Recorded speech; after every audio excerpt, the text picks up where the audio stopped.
ایک صحابی تھے، انہوں نے نبی کریم صلی اللہ علیہ وسلم سے عرض کیا کہ یا رسول اللہ، میں بڑا پریشان ہوں کہ دل میں ایسے ایسے خیالات آتے ہیں کہ ان خیالات کو اگر میں زبان سے کہوں تو زبان سے نکالنا، ان خیالات کو زبان سے نکالنا مجھے کوئلہ بن جانے سے زیادہ برا لگتا ہے۔ اللہ تعالیٰ کے بارے میں آ جاتے ہیں، تقدیر کے بارے میں آ جاتے ہیں، ایسی باتیں آتی ہیں کہ اگر میں زبان سے نکالنا چاہوں تو میں زبان سے نکال نہیں سکتا۔ میں اپنے آپ کا کوئلہ بن جانا، جل کر کوئلہ ہو جانا مجھے زیادہ پسند ہے بنسبت اس بات کے کہ میں وہ الفاظ زبان سے نکالوں۔ ایسے خیال آتا تو رسول کریم رحمت للعالمین صلی اللہ علیہ وسلم نے جواب میں فرمایا کہ ذاک صریح الایمان، ارے یہ تو تمہارے ایمان کی کھلی علامت ہے کہ تم مومن ہو، کیونکہ وسوسے شیطان ایمان والوں ہی کے دل میں ڈالتا ہے۔ اور اس کو ہمارے بزرگوں نے تعبیر اس طرح کیا کہ چور اسی گھر میں آتا ہے جہاں کچھ مال ہو۔ اگر مال ہی نہیں ہے گھر میں اور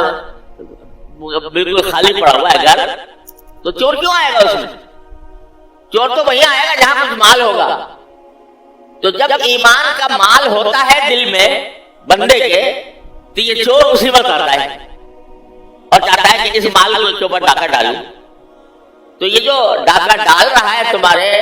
ایمان کے اوپر دل میں وسوسہ پیدا کر کے،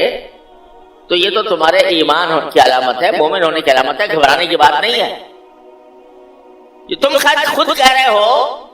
کہ یہ الفاظ میں زبان پر لا نہیں سکتا، کیونکہ اگر میں کوئلہ بن جاؤں، جل کر کوئلہ ہو جاؤں، وہ مجھے زیادہ پسند ہے بنسبت اس بات کے کہ اس بات کو میں زبان پر لاؤں۔ یہ کہہ رہے ہو نا، یہ کیوں کہہ رہے ہو؟ اس واسطے کہ ایمان دل میں جاگزین ہے، ایمان بیٹھا ہوا ہے دل میں، وہ اس وجہ سے تمہیں زبان پر لانے کی اجازت نہیں دیتا۔ ہاں، وہ آپ کے پریشان تمہیں بے شک کر رہا ہے، تو اس پریشان کرنے کا علاج کیا ہے کہ اس کو دھتکار دو، لا حول ولا قوت الا باللہ العلی العظیم کہہ کر اس کو ختم کر دو، اس کی طرف دھیان ہی نہ کرو، اس سے پریشان بھی نہ ہو۔ جتنے پریشان ہوگے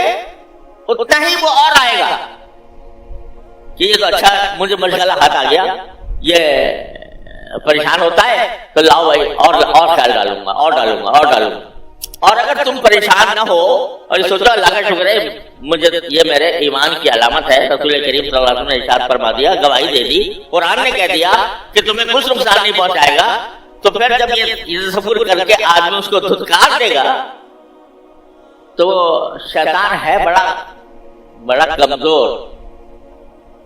ہم لوگ سمجھتے ہیں کہ بہت زبردست قوت ہے اس کی اور بہت زبردست طاقت ہے، تو یہ اس شیطان جو ہے ایسا ہے جیسا کہ کمینہ آدمی ہوتا ہے نا، تو کمینہ جو ہوتا ہے جو اس کے سامنے دب جائے اس پر شیر ہو جاتا ہے، اور اگر کوئی ڈٹ جائے تو پگھل جاتا ہے۔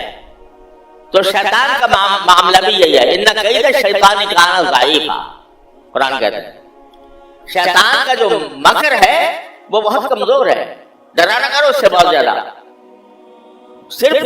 اس وقت یہ تمہیں تکلیف پہنچائے گا جب تم اس کے آگے اس کے فرما بردار بن جاؤ گے یا اس کے آگے جھک جاؤ گے،